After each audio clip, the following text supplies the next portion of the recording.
About sir, like he's an assistant professor in the area of decision sciences and operations management in the Indian Institute of Plantation Management, Bangalore. It is an autonomous organization of the Ministry of Commerce and Industry, Government of India. He has received his PhD and MBA from Pondicherry Central University, and he cleared the UGC NET in management in December 2010. He has 2 years of postdoctoral research experience also in Indian Institute of Management, Bangalore. Served as faculty at VIT University, Vellore. He has published 20 articles in ABDC, ABS listed and Scopus Web of Science Index journals, and completed 500 projects from ICSSR, ICAR, SPICE Board, T-Board, ADB, and UNDP. And also he has presented 15 research papers in various conferences and organized different data analytics workshops. His areas of research include agri-food value chain, blockchain, and artificial intelligence in agriculture. He has administrative experience in NBA coordination, NBA accreditation, AACSB assurance of learning, and digital transformation in education. So on behalf of IIITK, I welcome you, sir, for this for conducting this session. Over to you, sir. Yes. Yeah. Thank you, sir. Thank you, Krishnan, sir, for your kind introduction. Whether my voice is clear, are you able to hear my voice? Yes, sir. Yes, sir. We can hear. Yeah.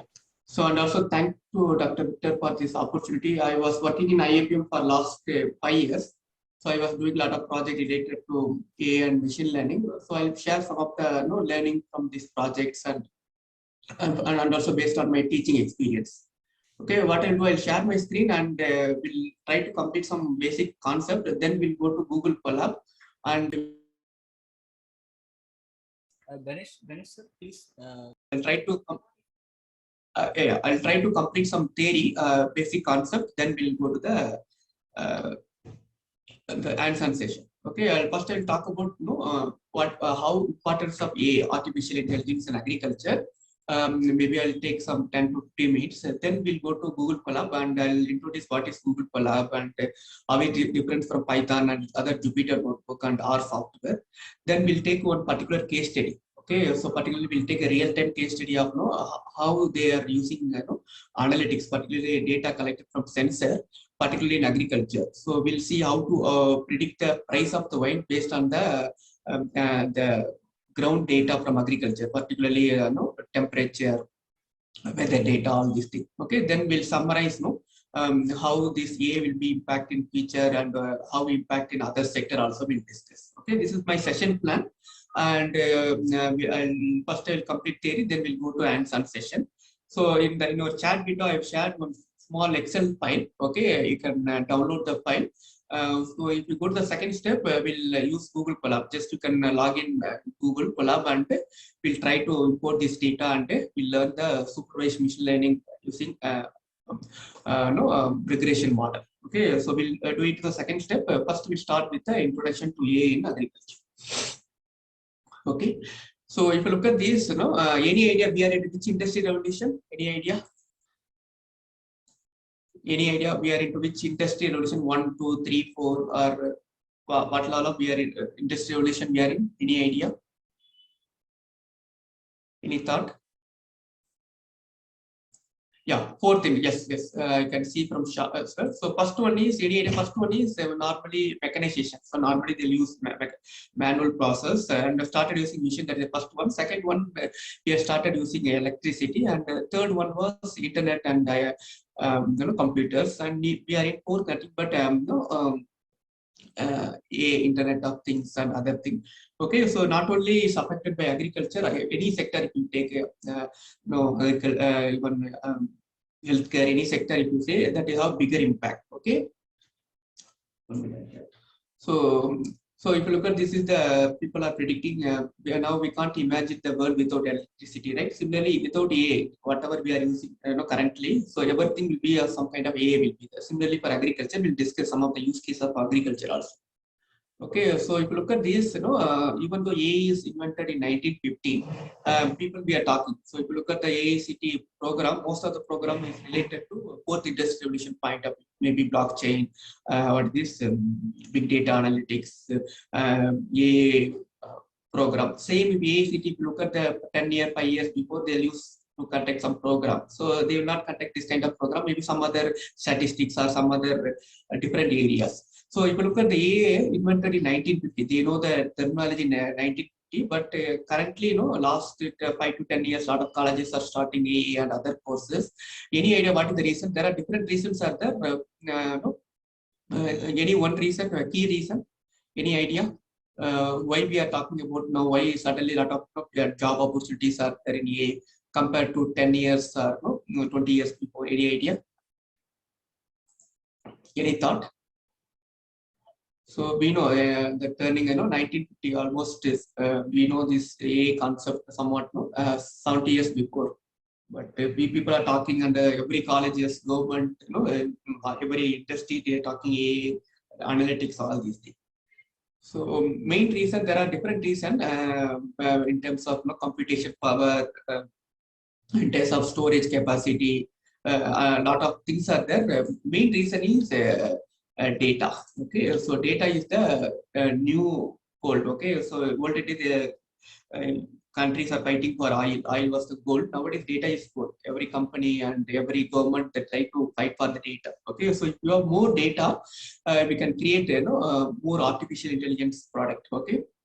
So if you look at some of the companies, their basic business model is data. Okay, so if you look at Amazon, the 30% of revenues are coming from their recommendation system. So they're using unsupervised machine learning, particularly cluster method, to recommend the product to the customers. So, similarly for the Swiggy, Zomato, or even Flipkart, if you take 30% of revenues are people are paying order through the recommendation systems. Okay, so these are the business model. So mostly if you look at it, without internet, without AI system or data, these companies are very difficult to survive. Okay, so their business model is data.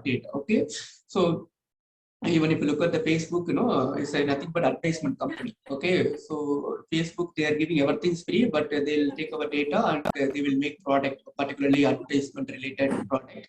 Okay, so 98% of revenues from Facebook are coming from advertising. Similarly for Google also, initially same step. Now they are moving toward product also. They started with Google Glass, a mobile phone, and the car, other product they are coming. But initial business model of Google also data. Okay, advertisement and other thing. Okay, so that's why the data is the key.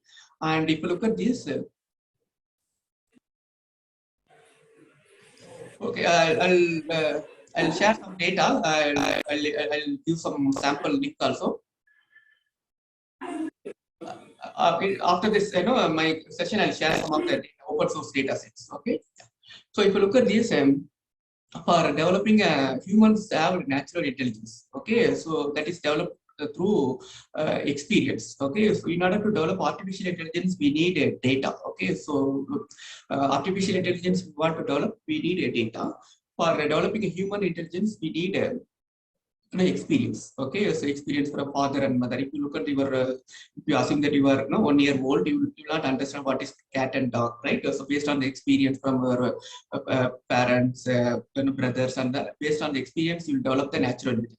Same thing, robot want to identify the particular image or anything is a cat or dog, we have to feed lot of images. Okay, so AI will develop the intelligence through data. Okay, so that's why in order to develop AI product, everybody fighting for data. Okay, so data mean don't think always it's numbers. Okay, so data mean not only numbers, it's including the unstructured data like images, pictures, even IoT data. All these also data. So now mostly in academics, sometimes we use only the numbers. Okay, so not only, even though at the end of the day, if you feed images or any kind of data also, end of the day the data will be converted into numbers only. But the raw input data, it's not only numbers, it may be images, PDF files, and other format also. If you look at this is the data we have currently. Okay, so if you look at this exponential growth of data.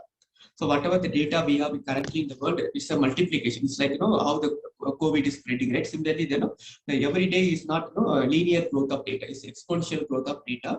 So in order to develop a lot of AI product, we need more data, and we have to develop artificial intelligence. Similarly, for agriculture also, we are getting a lot of data from the different sources. We'll discuss in the latter part. Okay, so this is the data growth, and so in order to analyze all these things, we are using machine learning. All these things, we'll see how to use all the some of the concepts used in the machine learning.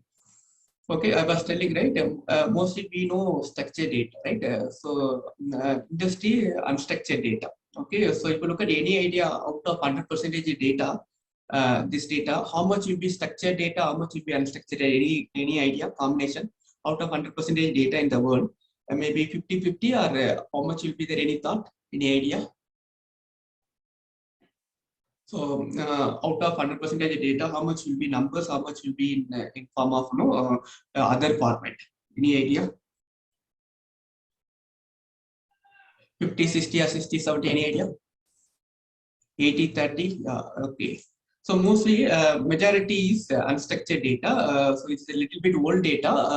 Old this one, almost 88%. It's a little bit 88% unstructured data, and maybe 12, or maybe maximum will be 10 to 20% will be numbers. Remaining data, the words are unstructured data. So whenever you want to do any project, feature scope will be related to other form, maybe image based, or PDF text data, text analytics. Other format will be better. Okay, so the feature data more on unstructured data. Yeah. So if you look at this, where this data is coming, okay, so there are three sources of data: organization, machine, and people. If you look at the organization, it's nothing but ERP, enterprise resource planning. So whether the other name is server something. So first source of data is coming from organization. Most of the organization nowadays they have the server or ERP. That is the first source of data. Okay, the second source of data is from machine. Okay, machine mean that's what we are going to discuss today. It's nothing but IoT. Okay, sensors, whatever it is. Okay, so even agriculture, they're using field, land-based sensors. Okay, so even if you take your mobile phone, also a lot of sensors are there. So even though you are, sitting here, you are giving, regularly data to different companies, particularly Google, Facebook. So they will able to take some of your data, location data, and other data to understand, about you, your personal data, or some of the details they can extract. Okay, so that is the second source of data is from the machine, particularly IoT and sensors. And in agriculture also, I will discuss, particularly focus on agriculture, some of the startup companies, how they are using IoT for helping farmers, and other agribusiness company will discuss. Okay, so the second source of data from machine, particularly IoT and sensor. The third source, even we are used to use Fitbit and watches, right? That also IoT example. Okay, the third source of data is from people. Okay, first source is organization through ERP. Second source is machine, that is IoT and sensor. Third source is people, particularly from social media. So whenever you go to social media, if you look at this, it will be generating. If you look at the every 1 minutes in social media, there was 2020 1.3 login in Facebook. 2021 will almost 1.4. If you do 2022, it definitely will increase. Similarly, if you look at any social media, the people generated data are keep on increasing. Okay, it is the huge data are generated by different. Even Netflix, they got too much login or too much use subscription, including COVID time. Okay, so if you look at this, these are the sources of data. Okay, now any idea among the three sources which is the highest highest amount of data will be generated? Any idea whether it's from organization through ERP, or machine through IoT, or people through social media and other platforms? Which is the highest number of data will be generated? Any idea among the three? Any thought? Just guess it. Organization. Okay, okay. Any other thought? Just guess it. Which is the highest? We have a lot of data, right? Which is the highest? People through social media. Reena madam, yeah. Devices, social media, yes. Okay, it is, I will tell you, it is nothing but IoT. Okay, so highest number of data is coming from IoT data. If you look at this, if you travel from Bangalore to Delhi, the amount of data generated from the flight, a lot of sensors will be there. Even people can sleep. The IoT and sensor will not sleep. Keep on, it will generate. Look at among the three sources of data, the sensor data is the highest number of generated data in the world. Okay, so even if you take your Fitbit watch, watches or anything IoT based watches, it's daily to generate almost 2 to 5 GB of data. Okay, so among the three sources of data, the IoT is the key, and it has generated a lot of data. So it's rightly doing analyzing how to analyze the IoT sensor data is very useful in terms of doing a lot of innovative projects. Okay. So if you look at the government, how is impacting AI on the government economy, China is predicting almost 2.61 percentage impact on GDP. Okay, so already China is leading, and other US and other developed country also will. So India also started implementing a lot of projects related to AI. Okay, some of the initiatives India has taken related to AI. These are the things. Okay, Digital India, NITI Aayog, they are separate, department they created, and also there are a lot of center for excellency also they started. Okay, they follow a lot of committee for AI and blockchain. Okay, so if you look at this recently, not recently, maybe I think 2 years, 3 years before, they come up with national strategy for AI, artificial intelligence. Okay, so Indian government based on the NITI Aayog report, they have developed this strategic framework. It's available in online. Whenever free time, please check it.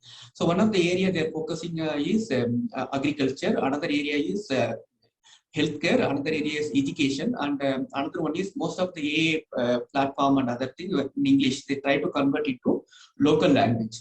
Okay, so national strategy for AI, they are mainly focusing on education, healthcare, another one is agriculture, and another one is they try to convert all the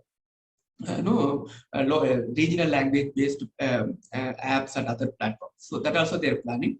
So if you look at the agriculture, initially in 10,000 years before, they started using hand-based. Then the second evolution of agriculture is mechanization. Then they started using chemicals. Now 19th century biochemical. Currently is digital. Okay, so if you look at the Bangalore, almost 450 agri-tech companies are there across the value chain. Okay, from the supply chain related problem, dairy supply chain, farm-based. Platform, a lot of entire agri value chain from supplier to in customer. A lot of agri startup companies are working. The basic business model will be data, IoTs, and other the fourth industry revolution technology. Okay. So if you look at this, what is the main problem with agriculture? Is in 2050. Now we are into 2021. The population almost is 1.3 billion. So the predicted population in 2015 will be 10 billion population in the world. Okay, if you look at this, we need to produce more food compared to current level of production. Okay, and also the quality also they are looking for during COVID time, the quality of food, the high protein food, and the quality of food also they are looking. Okay, so we need more output, and also we need quality also. But if you look at the input mean what are the input? Land is input, water is input, and labor is input. Okay, so if you look at this labor, land that cultivate, fertile land, water, all these things, sometimes keep on every year is keep on reducing. A lot of people are moving from agriculture to other area.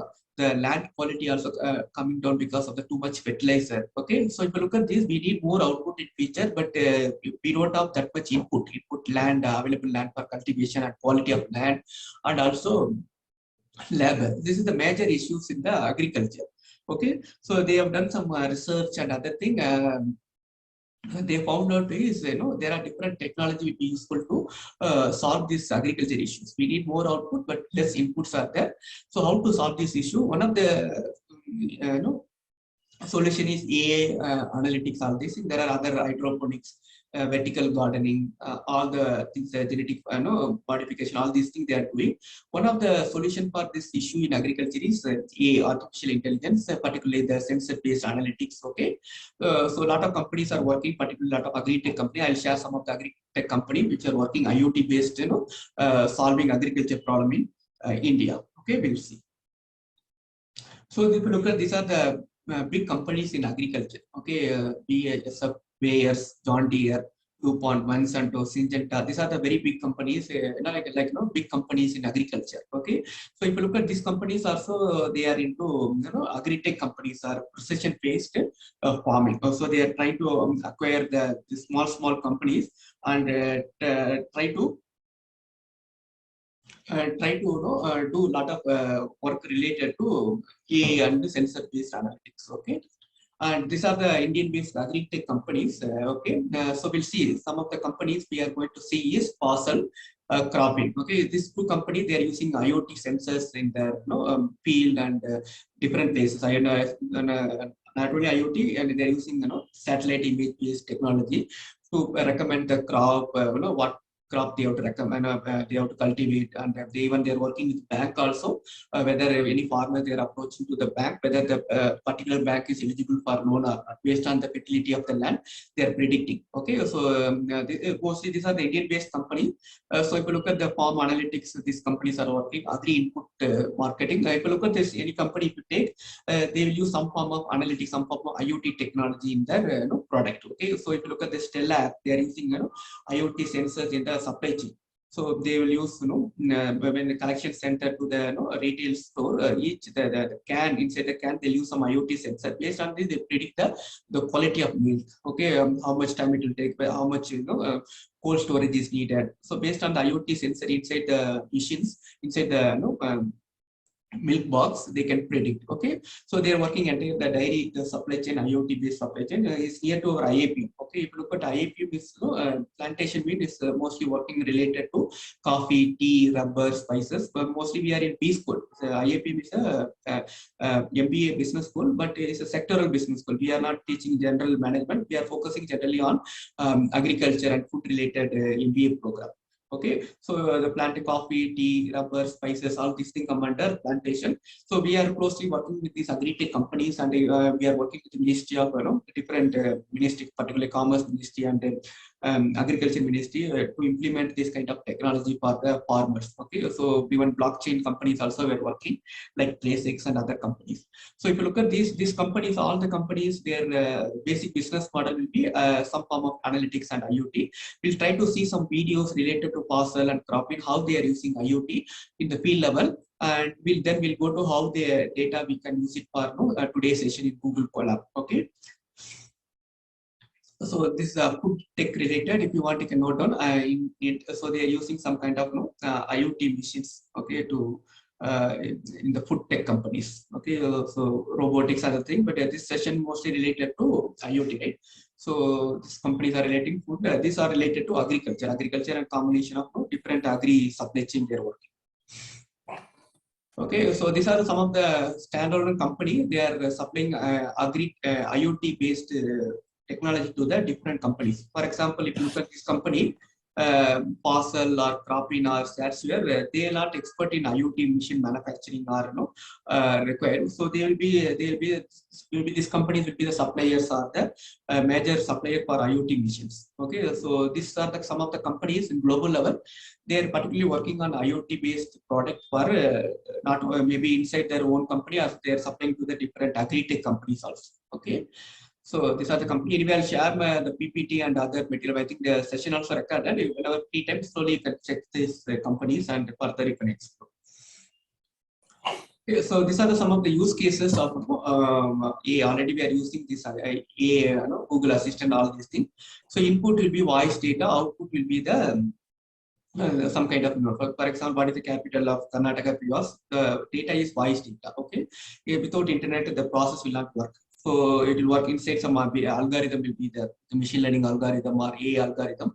The output will be based on the question, it will give the output. Okay, this is the simple example of AI product. Okay, and similarly, if you look at this in food and agriculture, there is some company called Moli. You can whenever free time, there are videos are available.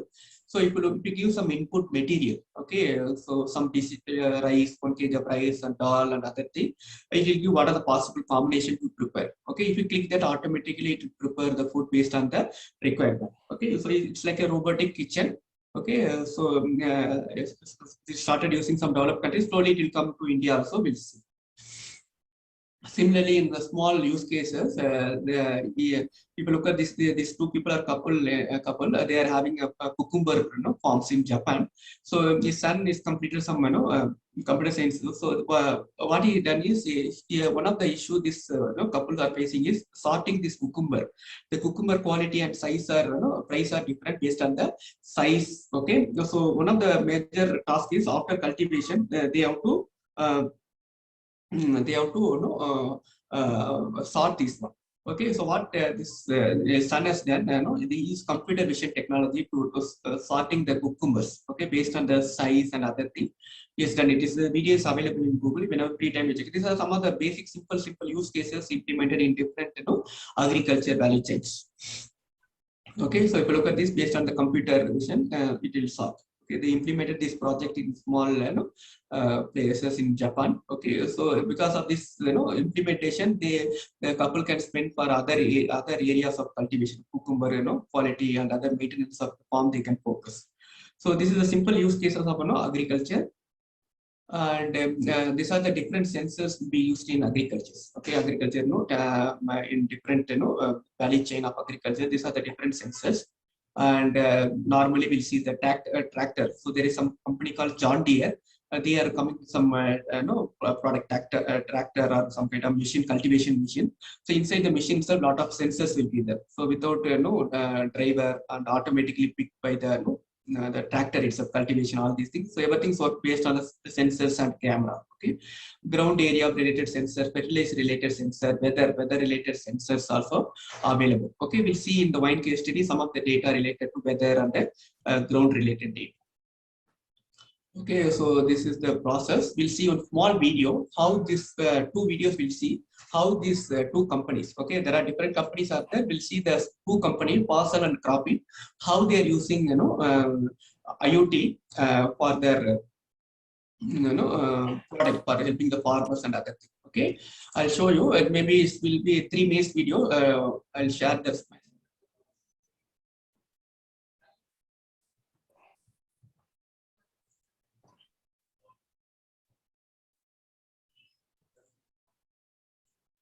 One task. There's so much running any. Is my screen is visible? I shifted PPT to video. Is it visible? Yes, sir. A farming operation is a many-in-one task. There's so much to keep track of, and paper, pen records, and other regular tools just aren't cutting it anymore, especially if your agribusiness spans across multiple countries and needs a scalable and highly secured cloud infrastructure. Cropin is here to make farming easy. You can use our platform to supervise your field staff, collect accurate ground data, schedule daily tasks. So these are some data, ground data sensors will be there and they can predict, okay, temperature. Manage farm activities, and much more. Looking for weather and satellite-based advisory? We help agribusinesses to stay on top of changing conditions and farmers to adopt climate-smart package of practices which reduces production costs and improve efficiency. For the management team, we provide access to customized on-farm reports, ability to provide real-time guidance on field requests, and measure staff performances. Be on top of your entire crop production cycle, monitor health and accurate yield estimations to make sure you are ready for sustainable and climate-resilient farming. Cropin provides a one-stop platform for the entire agri-value chain to help increase efficiency, scale productivity, and strengthen sustainability. Our impact footprint speaks of our reach, benefiting 2.1 million farmers globally, 5.5 million acres of farmland digitized, partnered with 207 clients in 46 countries, 384 crops, and 3,600 plus crop varieties. Think AgTech, think Cropin. Yeah, I'll show one more video related to cropping.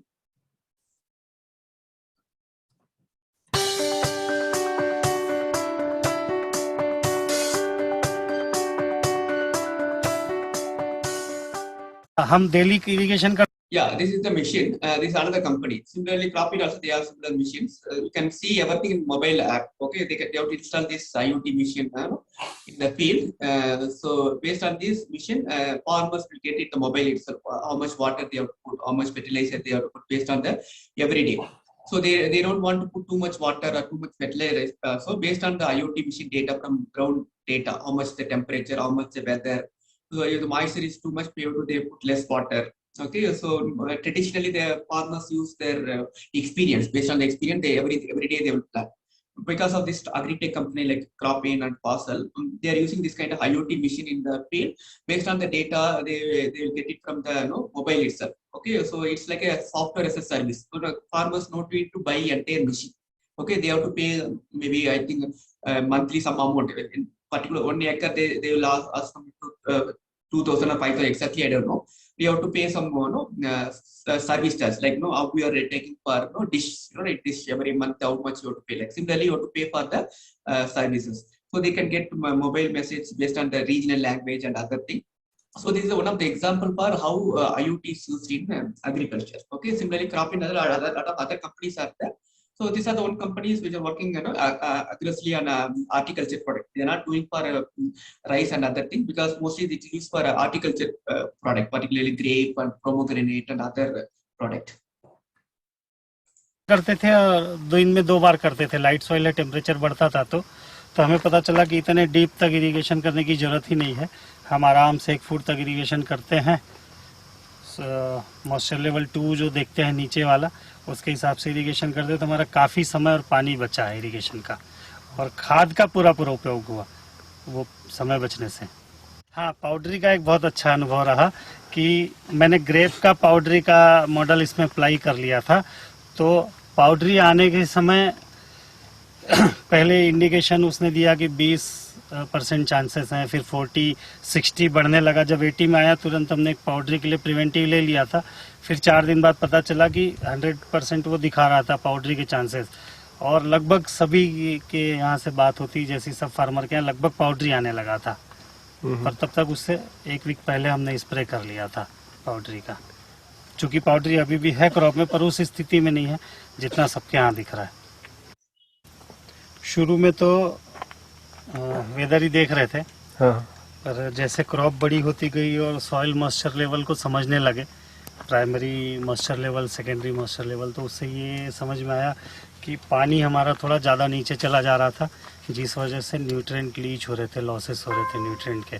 तो secondary level तक 1.5 feet में लगा है, वहाँ तक हमने पानी कुछ दिन पहुँचने नहीं दिया. तो फ़ायदा ये हुआ कि क्रॉप ने सारा खाद वहाँ से यूज़ किया, क्योंकि ज़्यादा नीचे हम पानी नहीं दे रहे थे. फिर धीरे धीरे मॉइस्चर लेवल के साथ समझ में आया तो हम उस हिसाब से फिर फर्टिगेशन करने लगे. उसके बहुत सारे फ़ायदे हैं. क्रॉप देख लीजिए, पहले जब इंस्टॉल हुआ उसके बाद क्रॉप पे फ़र्क बहुत अच्छा है. दूसरा फ़ायदा ये मिला, अभी बीच में बारिश हुई सप्ताह भर पहले, और सारी बारिश रात को हुई. तो तुरंत हमें पता चल गया कि हमारे यहाँ लगभग 15 mm दोनों रात को बारिश हुई. पहली रात को 14 से 15 mm, दूसरी रात को फिर 16 से 17 mm.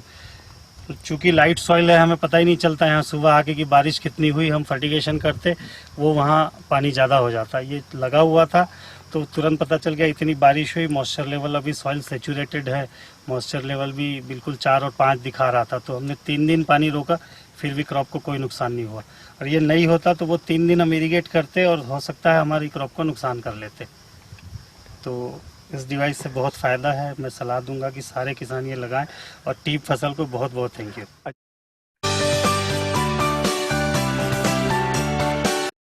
Yeah, this is the one use case. How the IoT will be used. Okay, and now I'll go to my PPT. Similarly, John Deere also, they are using tractor everywhere. They are using IoT sensors for cultivation. It will get how to use the land. Okay, so a lot of based on the IoT data, their farmers can track. Similarly, there is another company. It's about 3 times you check it. Similar to Fossil, they are also working on IoT sensors. Okay, crop productions.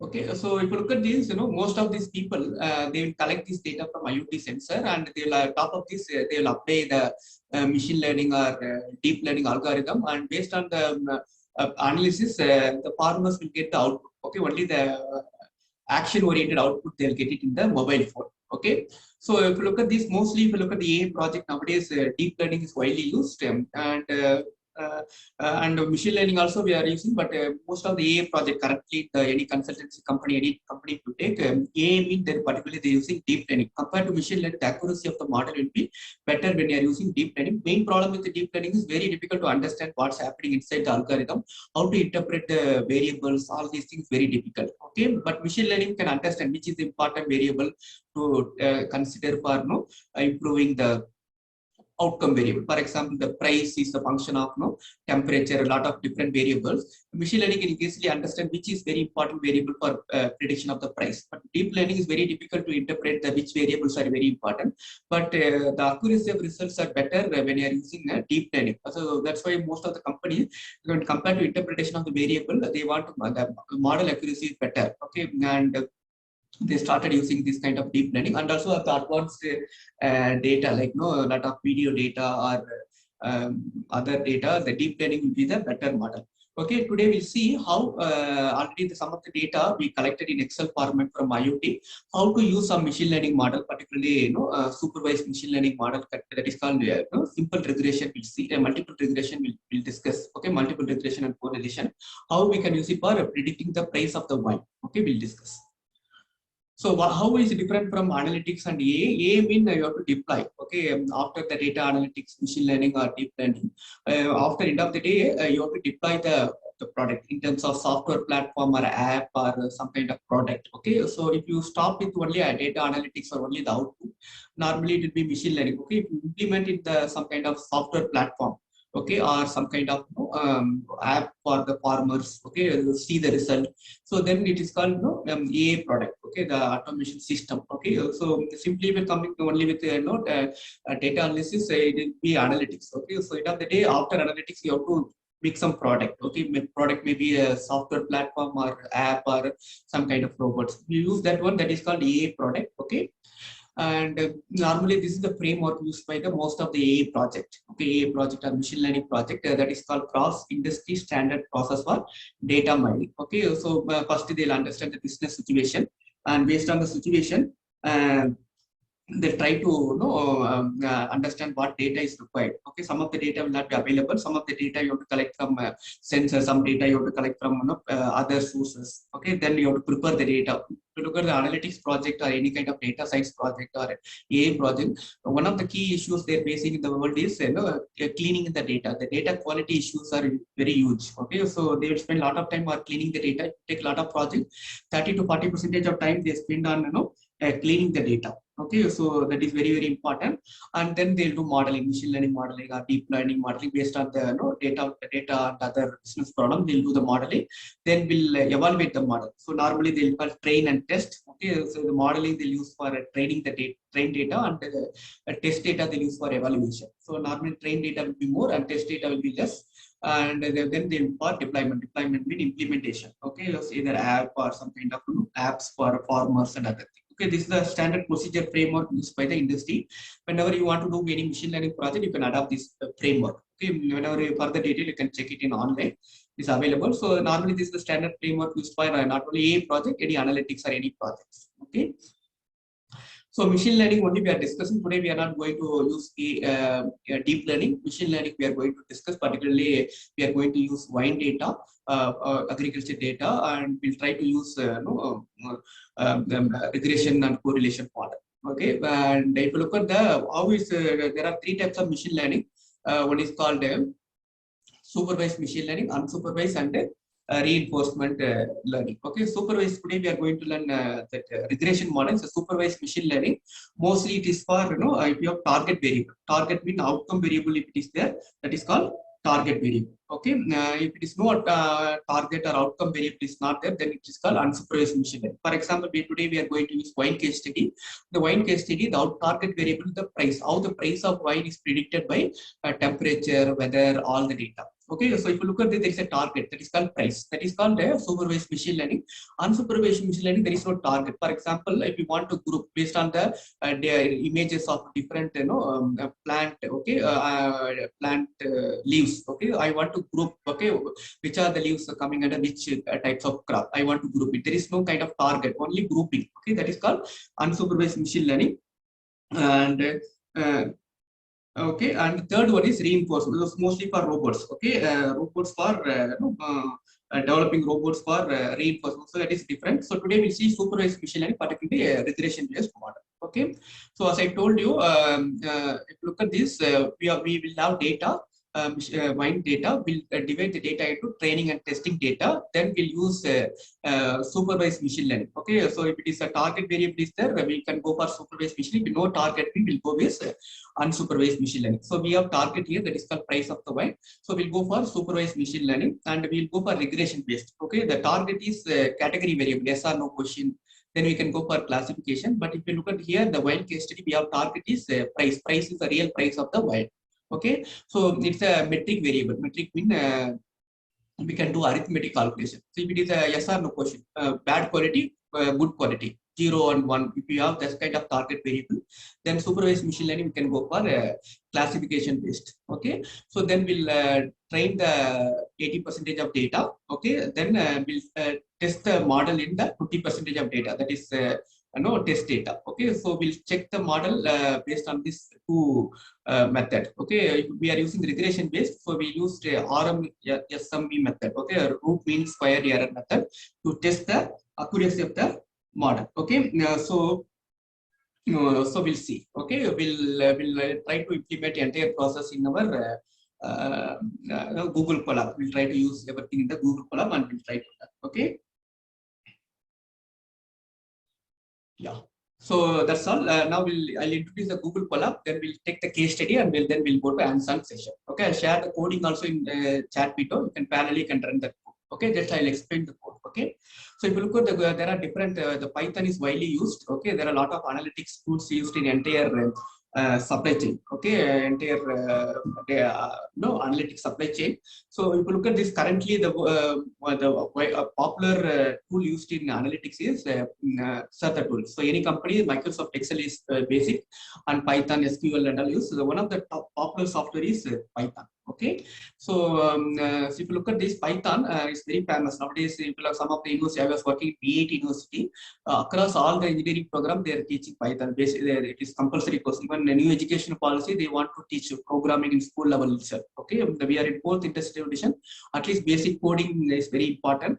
So even compared to other in online, Python is very popular nowadays. Okay, and compared to R, when I was using R software, 3 years, 4 years before. And what is the advantage of R and Python? Okay, R we can use only for data analysis. If you want to do deployment, want to implement as a software platform or some app, if you want to develop based on the machine learning output, R is very difficult. Okay, so Python we can use for deployment also, and also data analysis also. Mostly R we can use it for data analytics purpose. Python is combination of we can use for software development also, and based on the machine learning model we can use it. Okay, so that's why it's very powerful, and people are using for Python compared to R software. Okay, so there are different basic R we can install, and nowadays people are using IDE. IDE means integrated development platform. Okay, so there are two things are very popular. One is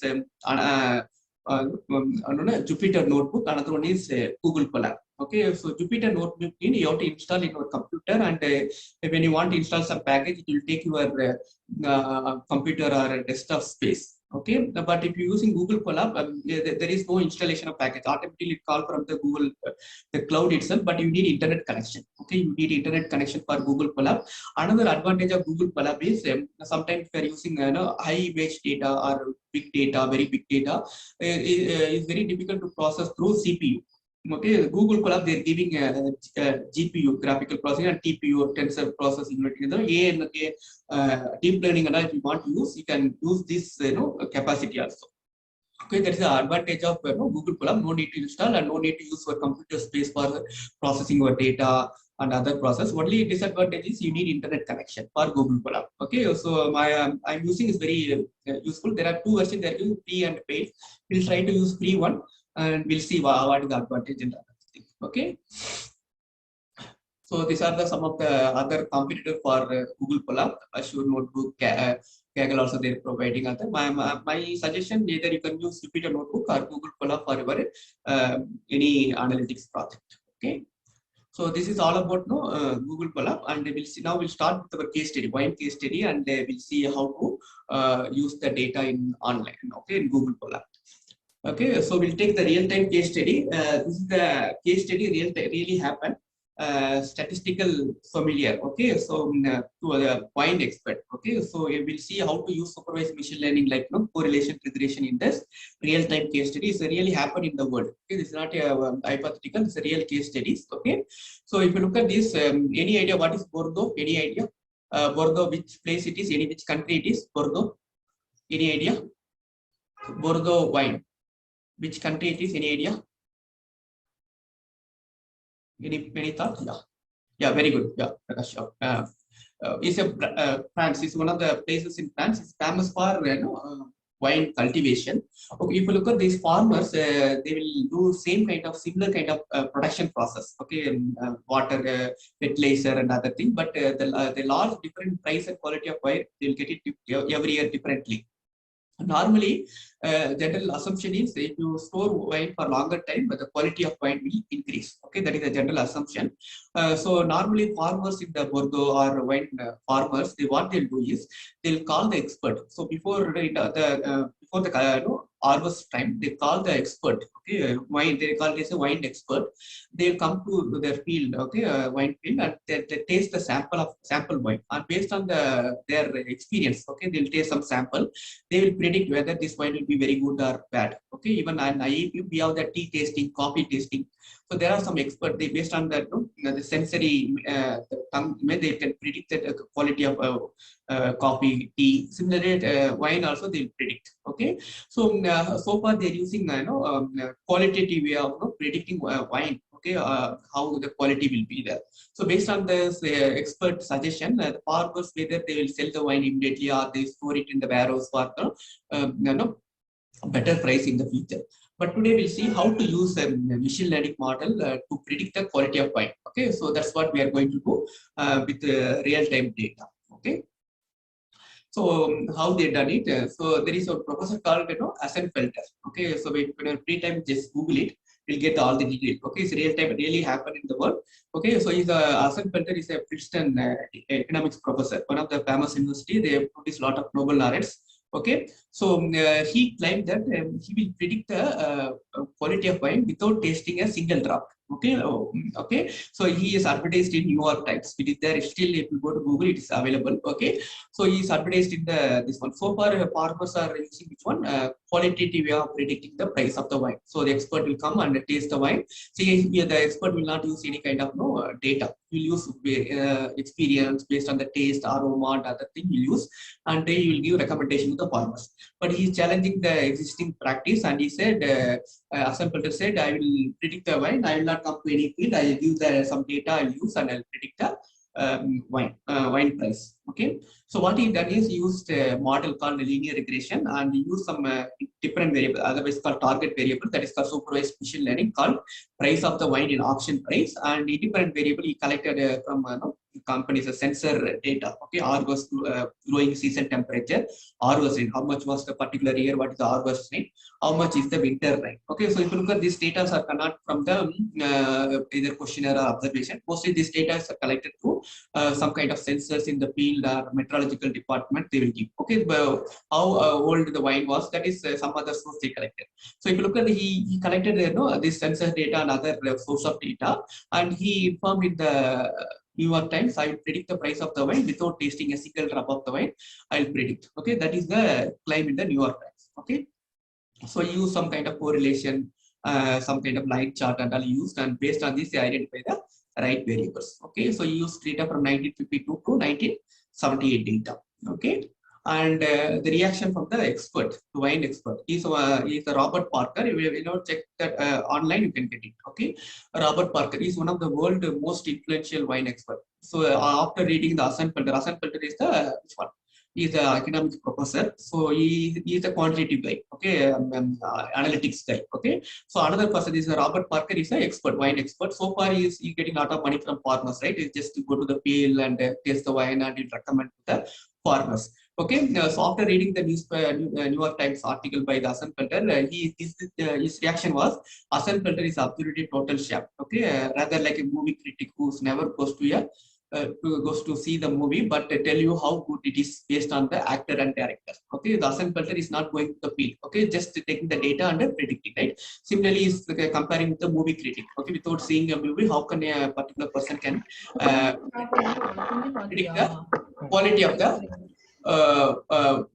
movie? Okay, similarly, so there is challenge. He also challenge. Okay, so now what we'll see is we'll go to Google Classroom and we'll try to analyze. Okay, whatever the data. Okay, whatever the data he is using and whatever the same analytics process we use. Okay, is it fine?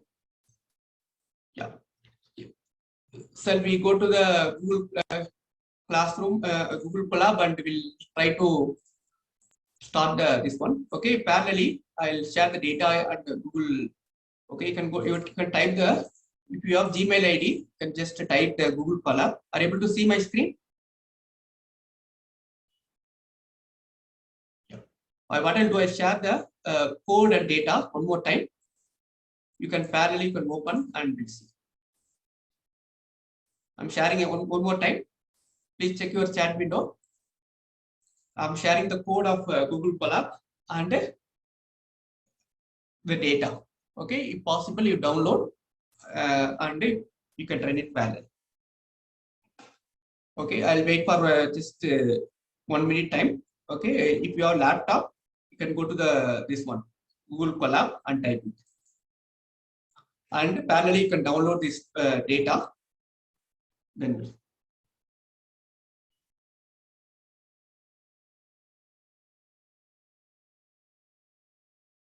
I'll wait 1 minute. So make sure you can go to the Google Colab and keep it ready. We'll start it. 1 minute.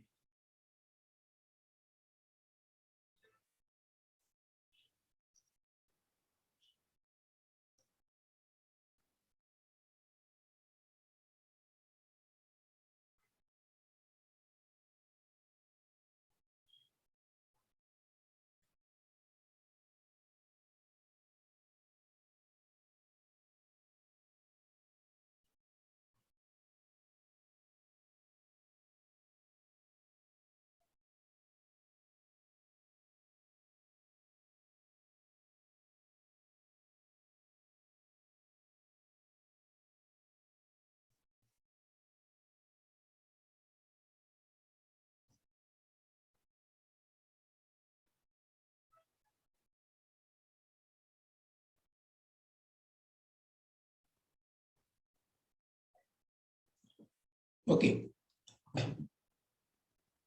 Another half an hour is there. We'll try to run the code, then we'll conclude. Yeah.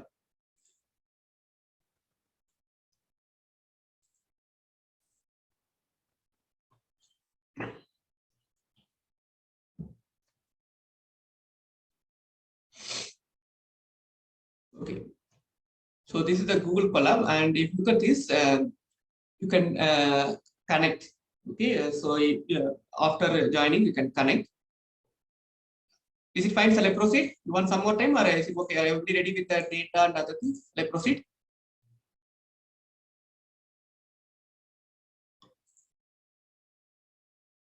Yeah. Oh, you can go to Google Colab.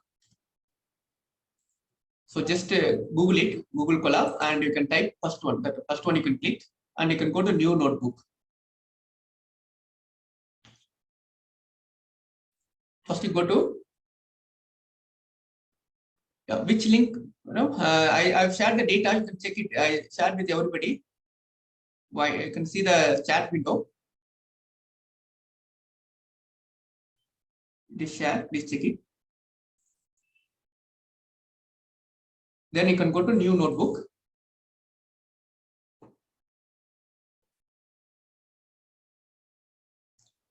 Okay. After that, you can connect. So we need internet connection. So now if Google is allocating for us some kind of space.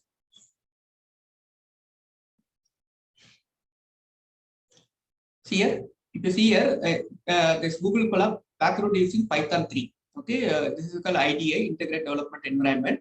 So it's giving RAM is how much space? Almost 12 GB, and disk they are giving almost 100 GB. Okay, so using this we can run. No need to use the computer space for all these things. Even if you look at this, they'll do different kind of process also they can do it. Okay, so TPU, all these things they will do. They will give the option. Okay, so that is the advantage. So only disadvantage, we need internet connection for in order to use this one. Okay. So if you run type, change the run type. If you want, none is there. If you want, you can use GPU, TPU, other thing. Mostly it's used for deep learning. Okay, so we are using basic one. So we'll go with this CPU one. Okay, so if you want, you can use where it is available. Run type, change runtime type. Okay, if you want, you can use it for ANN project. Okay, artificial neural network projects. Okay, so you have to connect. Okay, first you have to go to Google Colab, click that, and a new notebook, then connect. Then you can go to this small folder, small, right click, upload. First you have to come to this Google Colab, connect, then upload. No need to choose anything, sir. No need to. Just I'm telling, these are the options are there. So as it is, you keep it. But what I'm trying to say is GPU, TPU, TensorFlow, they'll give option. But data is very huge data. Compared to none, you can go. Our data is very simple. No need to change anything. Okay, just I'm showing the options. Sir. No need to change. At default, you can go. Now you can right click, upload. Uploading the wine data. It's already there in your Google Classroom. Cannot go Zoom class. The chat window it is available. So data we already imported. So right click, upload, and locate the data. The data we are using wine data. We don't have time for typing all the codings. Okay, what we'll do is we'll try to run it. I'll explain the code and we'll run it. Okay, so if you type it, it takes a lot of time. Okay, we don't have time now. So already code also share in the chat window, Zoom chat. So you can you can upload. Okay, I'll tell you how to upload.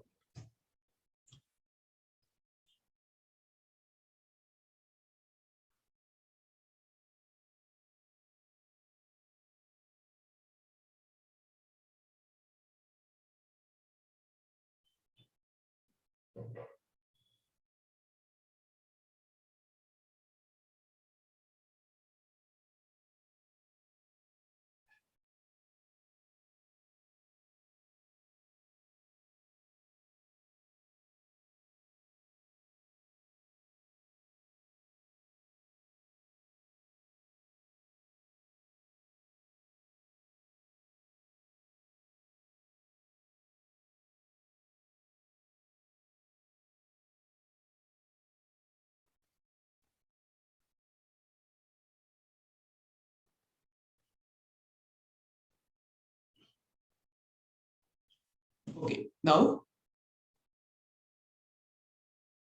what you'll do is we'll import the code, go to file, upload notebook. Go to file, upload notebook, choose file. So you have to use upload, choose file. We'll upload the code which I shared in the Google Classroom. So we're not typing, just we'll run the code.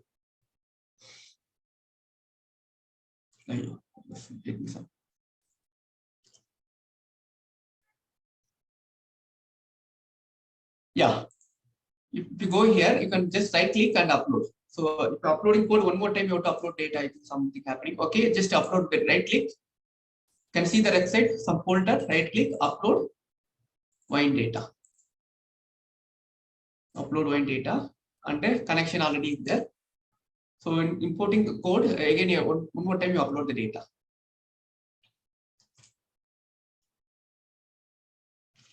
So this is the code and this is the output. All these things are there. We see.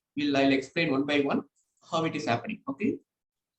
The first step is we have to implement the package, differential package in this. Okay. So totally with the package, I will explain what is this package. Okay. So what you can do normally, Google Colab, the shift enter or control enter will be better. Okay. So now we don't have any green tick, right? So once you go here and press Control, Shift, Enter, Shift, Enter, Shift, Enter. If you press, you can see the green color tick. That means this code is right. Okay, now I'll explain what is this code. Okay, so we have to import NumPy as NP.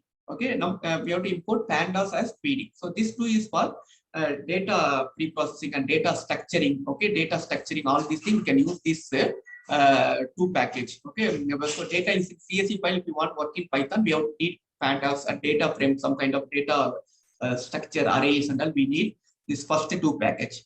Okay, third and fourth, Matplot and Seaborn, that is for data visualization. Okay, we have to use some data visualization, some kind of charts and other things. We can use this two package for data visualizations. Okay, so and third one is sklearn model. Okay, this is the machine learning package.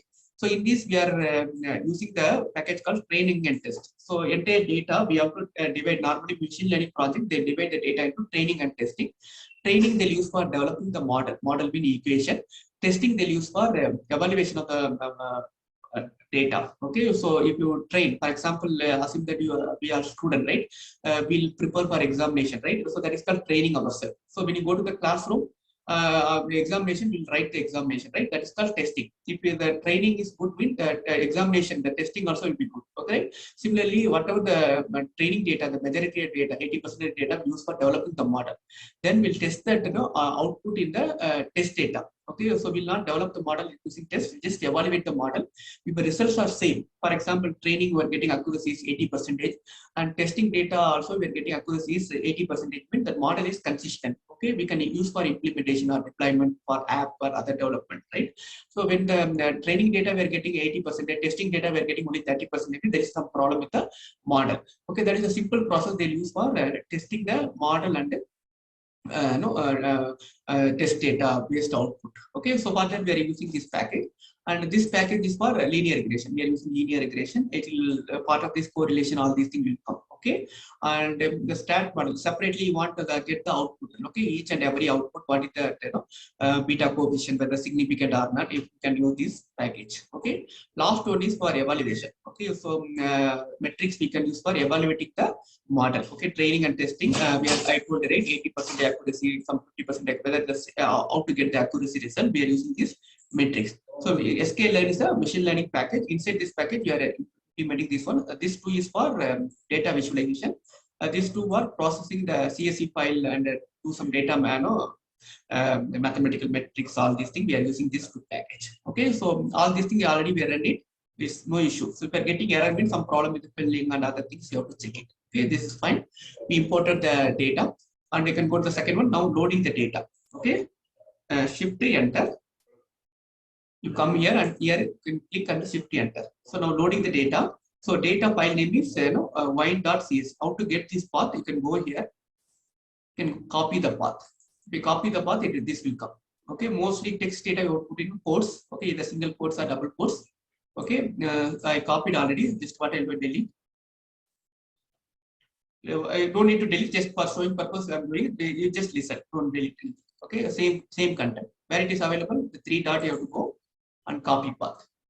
Okay, so the original file name is wine.csv. I converting into the name as wine. Anything before equal to that is called variable. Anything can change. For example, I don't want wine. I can give triple ITTK also you can give. Okay, so anything equal that is called variable. You can change. After equal to that is called functions. Okay, Python understand function. PD mean pandas. Using this we are creating the CSV file. Okay, so that is the process. And after that, checking the first 5 rows of data using this. Wine is what? The file name. Okay, dot head and the empty parenthesis means it will give the first 5 rows. Okay, I'm running here. Control Shift. Okay, then Shift here. Control Shift enter. Sir, Shift enter. This is the first 5 rows. So we have the price data, wine data, AGST, average growing season temperature. This is the IoT based data, and the harvest rate. Okay, how much is the harvest rate in particular year? What is the age of the wine and trans population? So if you look at this is the target variable. Price is the target variable. This winter rain, harvest rain, AGST, average growing season temperature, age, trans population, all these things are independent variable. Otherwise called features. Okay. So now we are going to use this for predicting the price of the wine. Okay, the asset filter is the quantitative analytics guy. You want to be using the same process, for predicting the price of the wine using this data. Okay. So then you can see the shape of the data, how many rows and how many columns. This very simple data. Okay, so for same wine you can use dot shape, shift enter.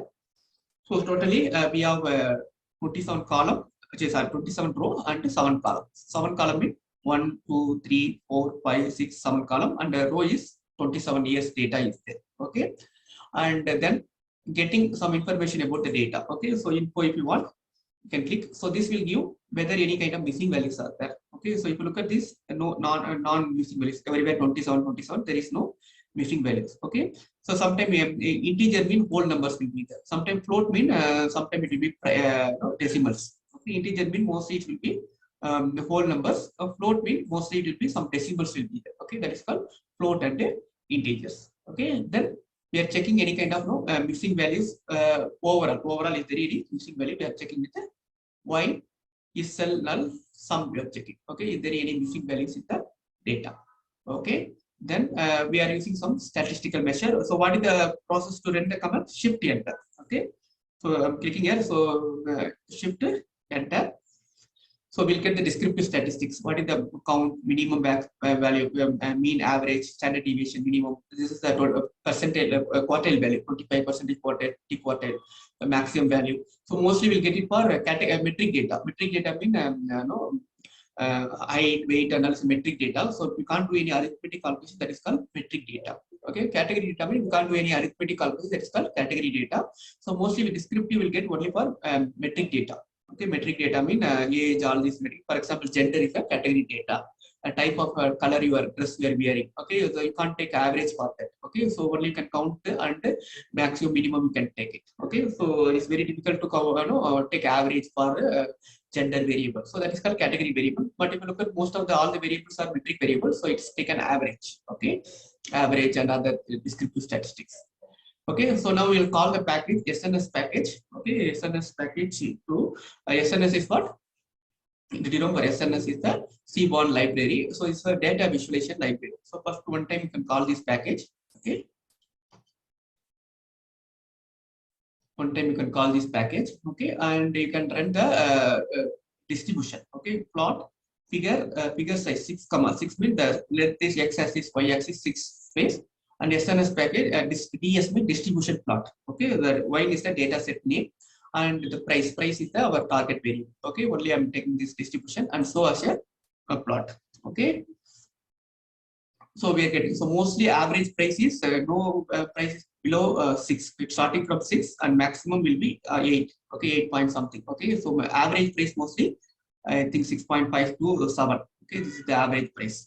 Okay, similarly if you want to check the year, okay, similarly I want to check the for example I want to check the distribution for AGST. Okay, same process, no need to what is this you can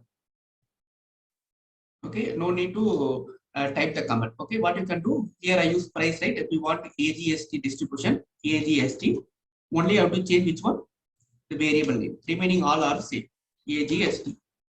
Okay, so you can run it. How to run? Shift enter. Okay, so this is the AGST. Okay, AGST means average growing season temperature. Average growing simply mostly 16 point something. Okay, if you want to save this image, you can right click, save as image. Okay, you can save as image for any desktop or anything. Okay, if you want to increase the size of this image, you can increase. Maybe I want some 8 and 8 size, you can increase. Okay. So this is how you can do some data visualizations. Here, let's increase the size 8, 8. Okay, if you want to change the color also, we can change it. Okay, similarly, if you want to use count plot, we use distribution plot, same procedure. We have to use count plot. All are remaining almost same, only you have to use this count plot. Okay, so if you want some other plot also, at the end of the day, before applying any machine learning model, they'll try to use some descriptive statistics. Okay, and then they'll go for advanced machine learning model. So this is the standard procedure for any kind of machine learning model. Okay, so this is one. Okay, if you want to compare two variable, you can use bar plot. So for example, I compared the variable of price with respect to AGST. Okay, x-axis will be the price, y-axis will be the this one. If you want to increase the space, I can increase because the x-axis is not showing properly. So if you want, you can increase the space. Okay. See, increase still is not good. Okay, we want to increase to 20. Okay, now it is fine somewhat. 130 also. Let's see. So like this you can plan. Okay, so most 6 point mostly if it is a price is 6 point, the average temperature is 15 point. The average growing season temperature is 15. So based on the x-axis we can check, we can compare. Similarly, if you want to compare with price with harvest rate, what you have to do? Similar process. Just you can copy. So only you have to change into harvest rate. Okay, we have to check. It should be capital if it is capital in the data sheet. I think it is capital letter. I think harvest rate H is capital, R also capital, R also capital, R also capital. Okay, so you can write this. So here, like this, you can come same price only x-axis, y-axis we use which one? AGST and same coding can use it. So whenever you want to use feature regression model, same coding can use it. Only you have to change the variables and the data set. Okay, so like this you can plan for your this one. If you want to save this, again you can right click, save image. Okay, you can save it. So if you want to put it in a report or anything, then okay. So this is how first any data visualization we have to use descriptive statistics like checking missing value, descriptive statistics and data visualization. Then we can go for the modeling. Okay, the modeling will start now. We are using regression based model. Okay, to start with the basic model. Okay, if you look at this formula 1. Okay, so price is the y variable. Okay, normally regression equal to equation is y equal to a plus bx. Okay, y will be the target variable, otherwise called different variable. A is the constant and b is the beta coefficient and x is the independent variable, otherwise called features. So we are trying to regress how the AGST is influencing on price. Okay, so you can run it. So I'm using simple regression, only one independent variable. Okay, so I can name this model 1 statistical model function YLS. Okay, YLS formula 1. Formula 1 means the impact of AGST on price is stored in formula 1. The data set is Y data set with the model, and I'm printing. Okay, so printing, what will happen is here this model only the AGST can average temperature can predict almost 40%. So normally R square will be 0 to 1. So 0 means no prediction, 1 means 100% prediction. Okay, so with the AGST I can predict the price of the wine is 45%. Okay, and if you look at this, I told you right, y equal to a plus b. Y is the price, a is the constant otherwise called intercept, and b this is the beta coefficient. Okay, so if you look at this, here is a positive value. Positive value means if AGST, the average growing season temperature increase, the price of the wine will increase. Okay, so if farmers knows today this year they are getting very good average season temperature. Temperature is increasing means the price also will increase. Why it is? Because the beta coefficient is positive. So 1 unit increase in temperature, average growing season temperature will increase 0.64 unit in the price of the wine. Why it is increased? Because of the positive coefficient. Positive coefficient. Okay, so because of the positive coefficient, this will be increased. Okay, so why we are taking this one? Because normally p value, I don't want to go to in terms of statistics. Okay, so normally less than 0.05, less than 0.01, that means the influence is there. Okay, so normally here it is less than 0.05 or less than 0.1 influence. So it is less 0.01, 0.00 is less than 0.01 or normally there is a p value or significant value. The lesser the value, it is contributing. That's all. Simply, if you want to understand, lesser the p value, so less than 0.05, that means the particular variable is contributing. Look at this, less, that means this variable is contributing for the price. Whether it contributing positive or negative, because of the no symbol means positive. normally negative mean or negative symbol will come. So if there is no negative symbol, that means it's positive. So average season temperature will increase the price of the wine. So only AGST influencing 40%. So totally we'll get a value from 0 to 1 R square. So only 45, remaining 50% may be influenced by some other variable. Okay, now we are going for the second model. Now what we are doing, AGST plus R plus rate. We are adding one more variable. Okay, so totally we have a target variable, how many variables? Winter rain, AGST, R plus rate. There are 5 variables are there. We are adding now AGST plus R plus rate. Now whether R square is R square influencing it, impact is more. Okay, we'll put it in this formula 2. Now we'll put model 2, same process, we'll run it.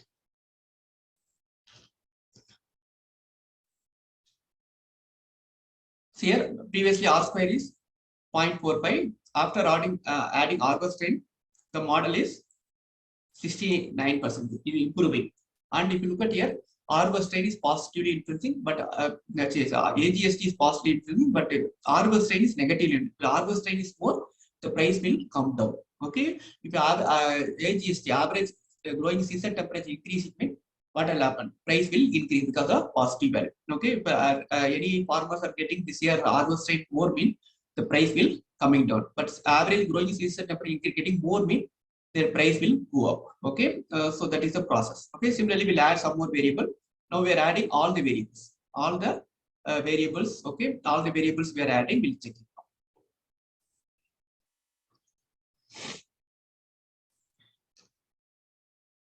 Here now R square is almost, it will be 0 to 1. 0 means no prediction, 1 means 100% prediction. Okay, so initially we got 45% with one variable, 2 variable we got 69%, and all the variable we are getting almost 83%. Okay, 83% of the price is predicted by this variable. If you look at here, AGST is positive, is significant. Okay, significant means less than 0.05 or less than 0.01. Okay, and R plus 10 is significant but negative. Okay, negatively influencing the price. Okay, because why it is significant? Because less than 0.05 or 0.01. Okay, but winter rain, it is also less than not 0.01, less than 0.05. Okay, but winter rain increase means price will be increased because of positive value.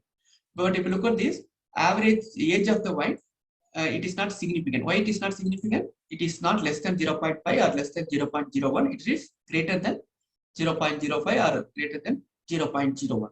So it is not a significantly influencing. Similarly, France population also greater. So only this value is less, this value is less, this value is less. Less mean influence is there. More value mean no influence. Okay, if you look at this age and France population is more value, more than significant value. That means it is not influencing the price of the wine. Okay, now we have to drop either age or France population. Any idea which variable we can drop it? Any idea? Age we can drop or France population? Which one we can download? Which one we can drop?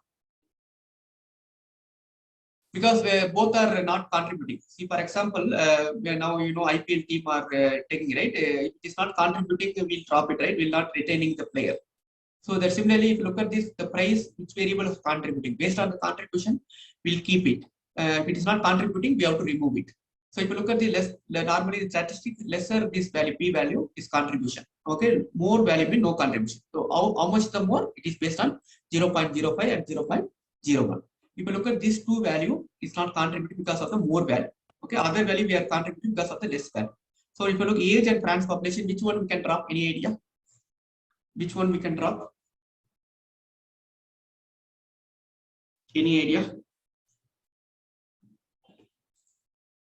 France population, because age will have some influence, but France population logic is not there. Okay, if you want to predict the quality of life, okay, maybe you can use, but age of the wine price, age will be age of the wine will have better variable than France population. So when you drop the France populations here, I'm dropping the previously I'm adding all, I'm dropping now France population. Okay, I'm running the model. So now see, same value we are getting, okay, same R square we are getting. But if you look at this age, now previously it was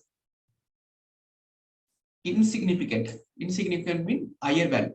Now become important variable, become less. Okay, so age is previously it was not important variable because of the more value, but now is important variable because of the significant variable.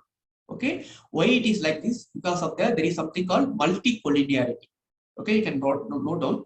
Multicollinearity is relationship among independent variable or relationship among features. Okay, if you look at this, how many features are there? How many independent variable?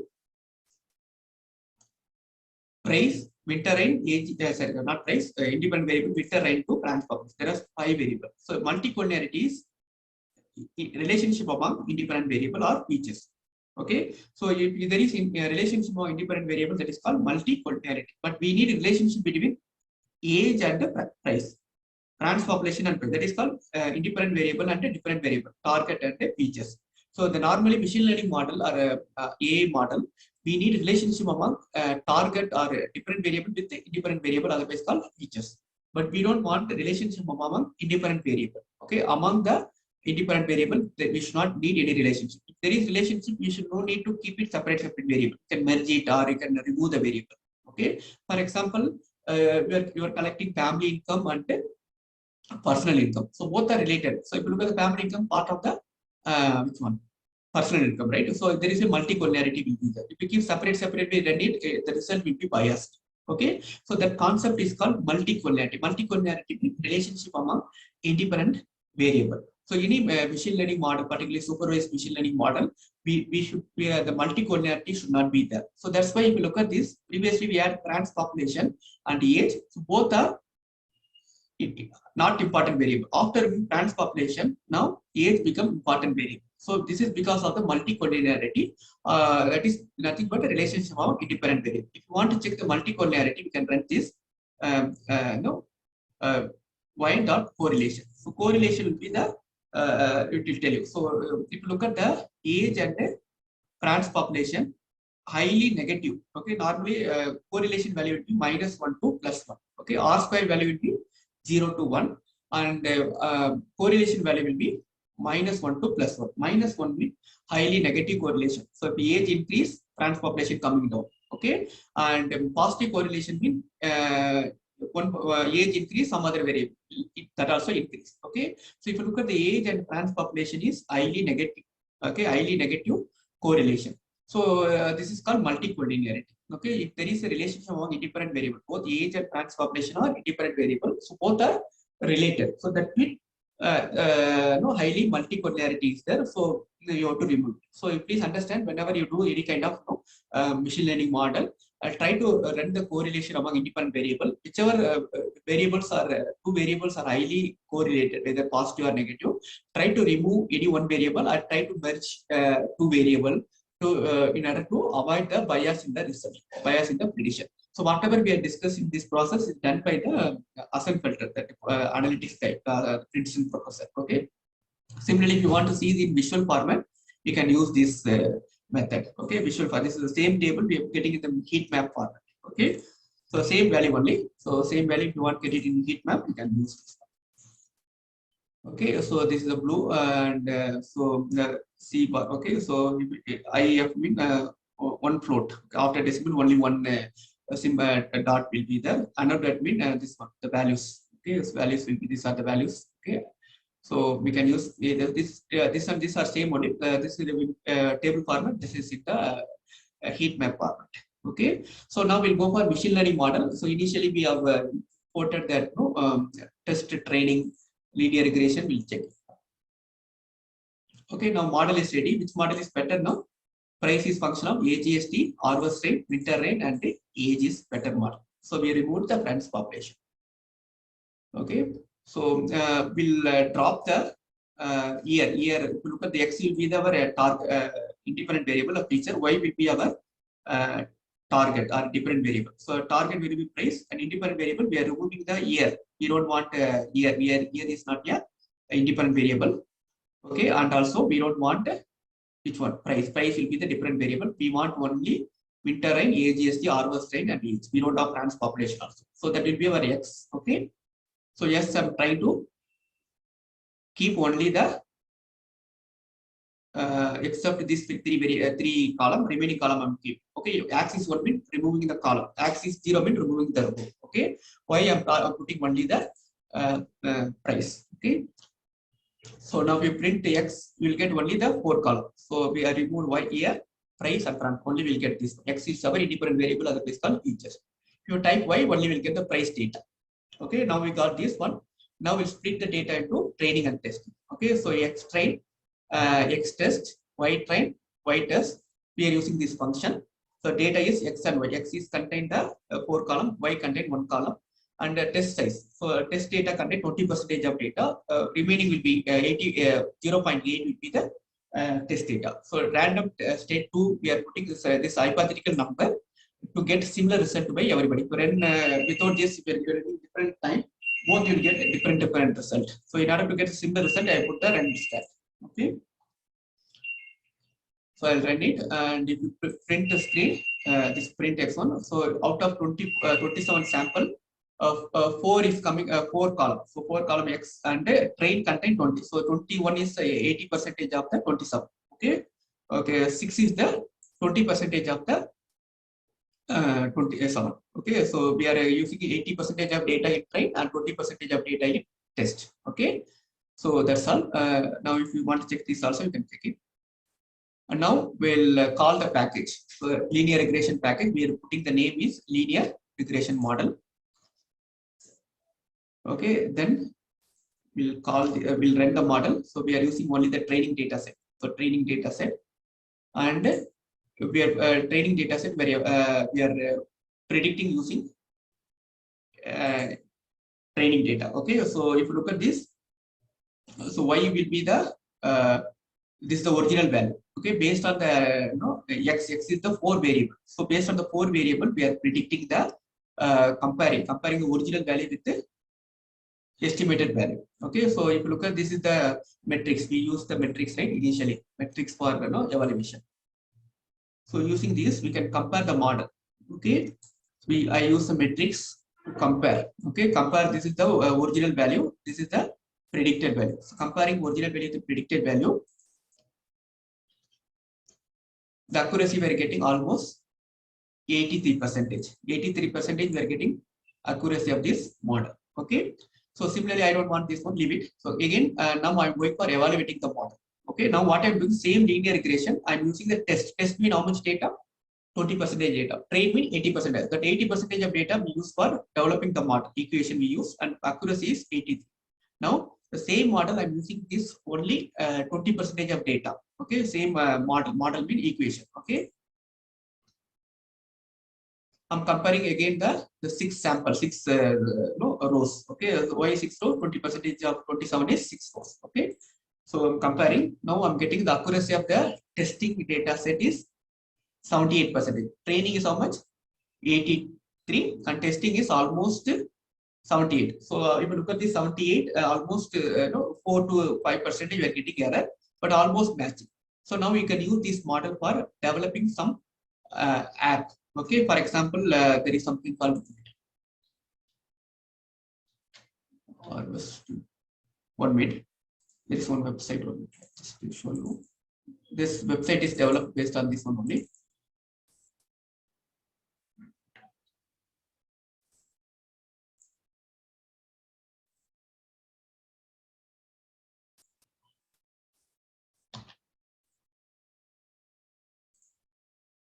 Yeah, so this is the website. So based on this model, we can go for deployment. Okay, so for example, if you want to predict the crop, okay, so like this, you can put the values. So assume that I use the 4 value, like so what are the 4 input variable?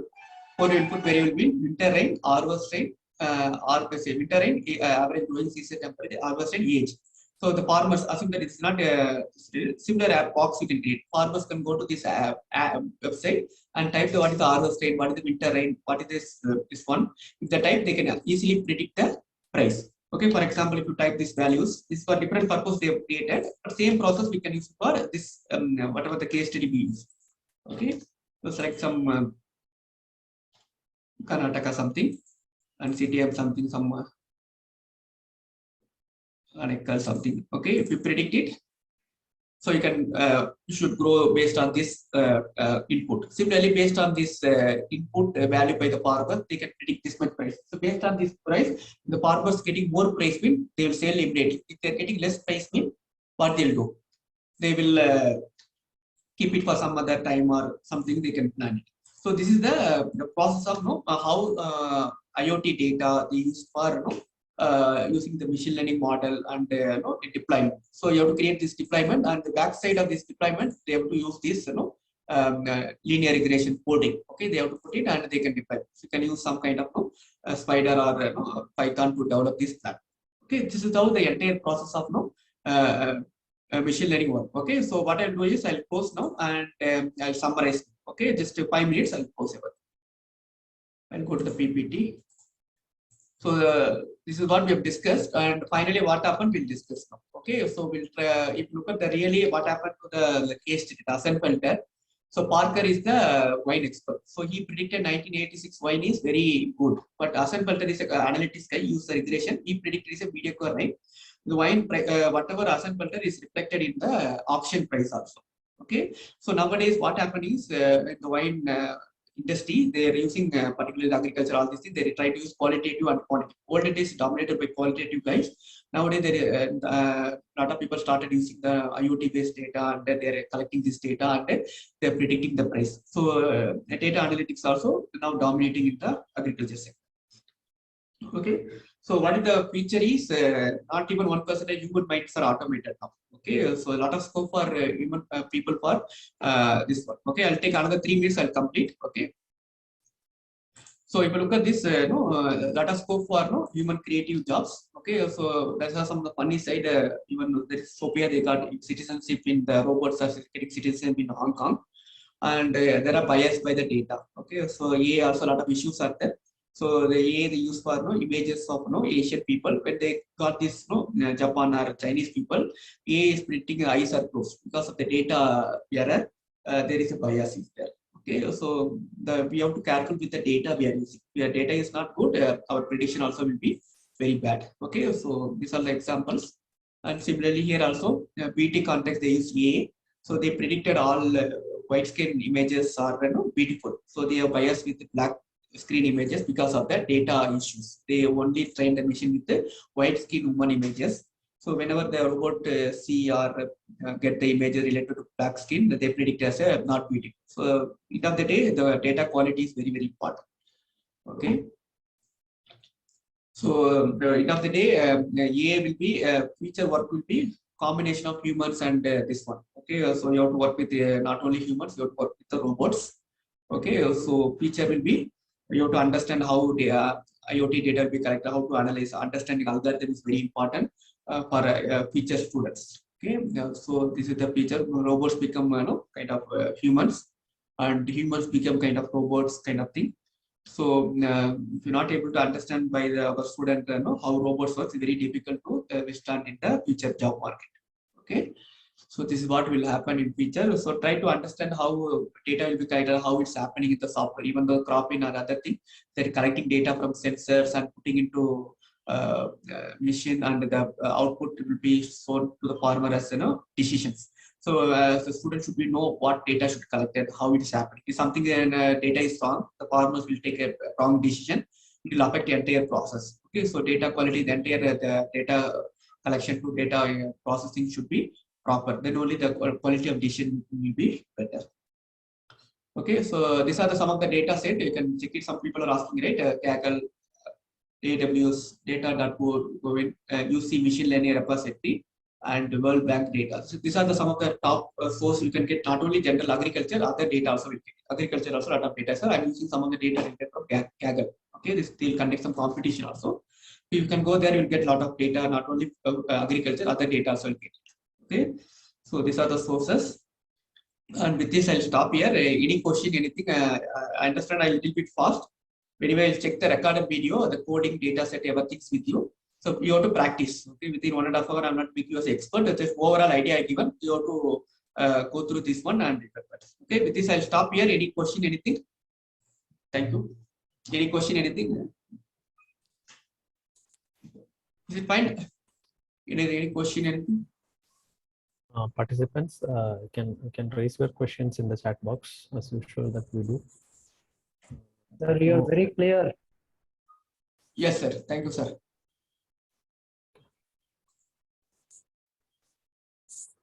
Thank you so much, madam.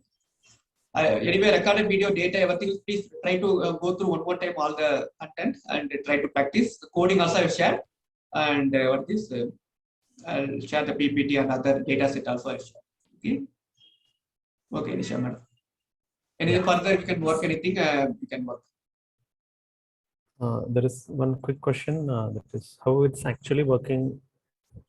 The regression method, about regression method, that question. Yeah, yes, sir. Sir, the regression, see, I don't want to go in depth all coding all these things. So it's just nothing but how the independent variable. Okay, for example, we have taken harvest rain, winter rain, all these things. Which are the variables are positively impacting? Which are the variables are negatively impacting the price? So based on this is the impact we will understand regression. Okay, so positive impact means farmers has to increase that output. Negative impact means they have to reduce that independent variable. So they can control. Maybe they can put some kind of remedial measures in the form. So a positive impact means they have to encourage that output. Okay, so it's just nothing but a regression work based on the impact of input on output. Input is temperature, winter rain. Output will be the price. I think it's okay, sir. Sir? Yeah. Yeah. So hopefully participants are clear on what discussed about in the session. No more questions. I'll take it as there are no more questions. Yeah, so thanks, Dr. C. Ganesh Kumar, for this very, very informative session. I'm not sure, like you, this timings was very less for you because it was maybe the participants also would have felt the same. In such a short time, he could cover the almost all about it. At least for those who are interested to just start on with these things. So it was a great session. Yeah, there is one comment like time was not enough in the chat box. I'm seeing now. So it was a great session, sir. Like thanks a lot for this.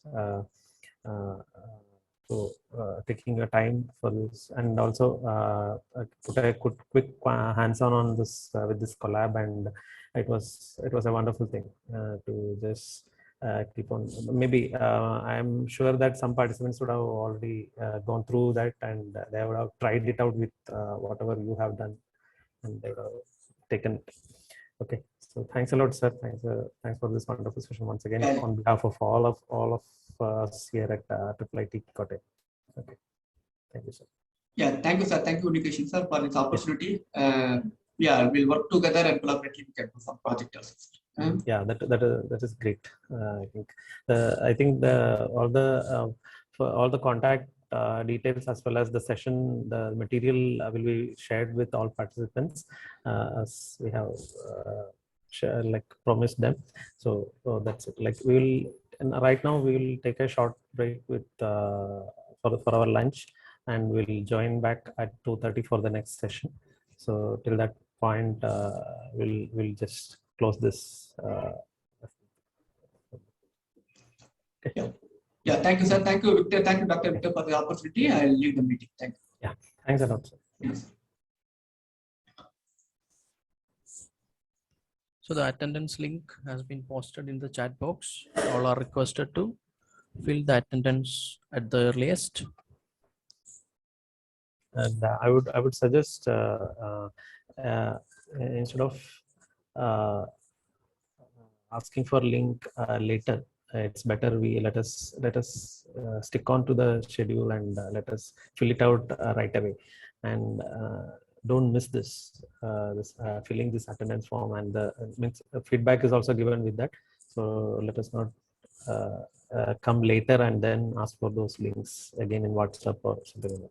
So from now on, we will be putting this as attendance link in this in our Zoom meeting chat box only. Okay. Yeah, thanks. And also we will be closing the attendance form after 1 hour. Yeah. Okay. Yeah, thank you, Shubin. Like, let us close this. Take a break.